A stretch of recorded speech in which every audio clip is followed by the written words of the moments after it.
কতদিনের বাচ্চা নষ্ট করলে গুনাহ হবে না, এই বিষয়টা বিবাহিত নারী পুরুষ শোনা দরকার। অনেক বিবাহিত নারী পুরুষ আছে না জানার কারণে সন্তান হত্যার দায়ে কিয়ামতের ময়দানে আল্লাহর কাছে জবাব দেয়া লাগবে। কারণ আপনি সন্তান নিতে চাচ্ছেন না, কিন্তু দেখা গেছে আপনার অনিচ্ছাকৃত বশত পেটে বাচ্চা কনসেপ্ট হয়ে গেছে। এখন আপনি কি করবেন? আপনি যদি ভ্রূণ হত্যা করেন তাহলে তো আল্লাহর আসামির কাঠগড়ায় আপনাকে ভ্রূণ হত্যার দায়ে, গুপ্ত হত্যার দায়ে, রাসূল যেটাকে গুপ্ত হত্যা বলেছেন, এর দায়ে আপনাকে আল্লাহর আসামির কাঠগড়ায় জবাব দেয়া লাগবে। এখন আপনি কি করবেন? ইসলামের বিষয়ে কি কনসেপ্ট দেয়, আপনি ভ্রূণ হত্যা করতে পারবেন কিনা, কিংবা কতদিন বয়সে আপনি ভ্রূণ হত্যা করলে আপনার কোনো গুনাহ হবে না, আপনাকে এই বিষয়টা ক্লিয়ারলি বুঝতে হবে। কারণ রাসূল সাল্লাল্লাহু আলাইহি সাল্লামের হাদিস, রাসূল সাল্লাল্লাহু আলাইহি সাল্লাম এই ভ্রূণ হত্যাকে গুপ্ত হত্যা বলেছেন।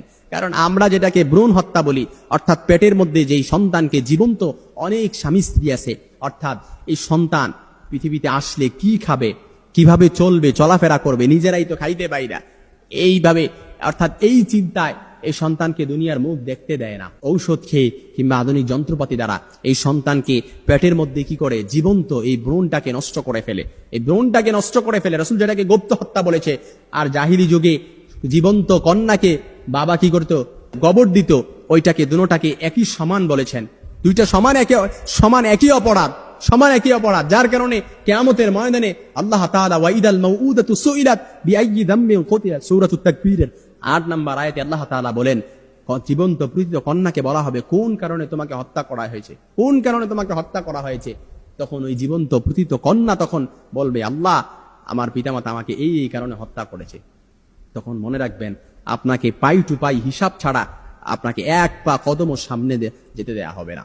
এজন্য ইসলামী বিষয়ে কি বলে, কতদিনের বোন, আপনি যদি জীবন নাশের হুমকি থাকে, কিংবা আপনার যদি কোনো কারণে আপনি এই সন্তান নিতে চাচ্ছেন না, আপনার কোনো শরিয়ার কোনো কারণ থাকে, ইসলাম কোনো কারণ, জায়েজ কোনো কারণ থাকে, তাহলে আপনি কোন কারণে আপনি এই ভ্রূণকে হত্যা করতে পারবেন এ বিষয়ে, অর্থাৎ ভ্রূণ তো তখন নষ্ট করতে পারবেন, কোন কারণে, কোনো জায়েজ কোনো কারণে করতে পারবেন কিনা, ইসলামের বিষয়ে কি বলে এ বিষয়ে যদি আমরা দেখি, সৌদি আরবের স্থায়ী কমিটির ফতুয়া বোর্ড এবং সমস্ত উলামায়ে কেরাম ঐক্যমত পোষণ করেছেন যে আপনার যদি মায়ের কোনো জীবননাশের হুমকি থাকে, তাহলে আপনি, অর্থাৎ আপনার জীবননাশের হুমকি থাকলে আপনি সন্তান নিতে, অর্থাৎ এই সন্তান বিরতিকরণ পদ্ধতি আপনি অবলম্বন করতে পারবেন। কিংবা কোনো কারণে যদি আপনার পেটে বাচ্চা কনসেপ্ট হয়ে যায়, তাহলে 120 দিনের আগে আপনি এই ভ্রূণকে হত্যা করতে পারবেন। 120 দিনের আগে, 120 দিন পার হয়ে গেলে তখন এর মধ্যে রূহ ফুঁকে দেয়া হয়, শ্বাস প্রশ্বাসের যে একটা বিট তখন চালু হয়ে যায়, তখন চাইলেই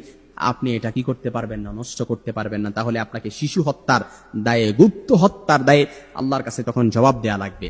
আর সন্তান খাবে কি, সন্তান পড়বে কি, এর দায় আপনাকে নিতে হবে না, এর টেনশন আপনাকে নিতে হবে না। ইন্নাল্লাহু ওয়ার রাজ্জাকু দুল কুওয়াতিল মাতিন, আল্লাহ তাআলা সমস্ত রিজিকের দার, সব কিছুর টেনশন আল্লাহ তাআলার কাছে। ওয়ামা মিন দাব্বাতিন ফিল আরদি ইল্লা আলাল্লাহি রিজকুহা, সমস্ত রিজিকের ফয়সালা, কে কি খাবে, কে কিভাবে চলবে না চলবে, সমস্ত কিছু তো আল্লাহ তাআলার কাছে। ইয়ারযুকু কামা ইয়ারযুকুত তাইর তাগদু খিমাসা ওয়া তারুহু বিতানা, পাখিকে যেমনি ভাবে পালে ঠিক তদ্রুপ আল্লাহ তাআলা এইভাবে পালবে।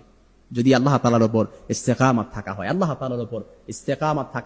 তাআলার উপর ভরসা করা হয়। ওয়া ইয়াতাওয়াক্কাল আলাল্লাহি ফাহুয়া হাসবু ইন্নাল্লাহা বালিগু আমরিহি। এজন্য 120 দিনের আগে আপনি চাইলে, আপনার জীবন নাশের হুমকি থাকলে, আপনি 120 দিনের আগে আপনি এই ভ্রূণকে নষ্ট করতে পারবেন ঔষধ খেয়ে। তবে 120 দিন পার হয়ে গেলে আপনি চাইলেও সেটা নষ্ট করতে পারবেন না। তাহলে সন্তান হত্যার দায়ে আপনাকে আল্লাহর আসামির কাঠগড়ায় জবাবদিহি করা লাগবে।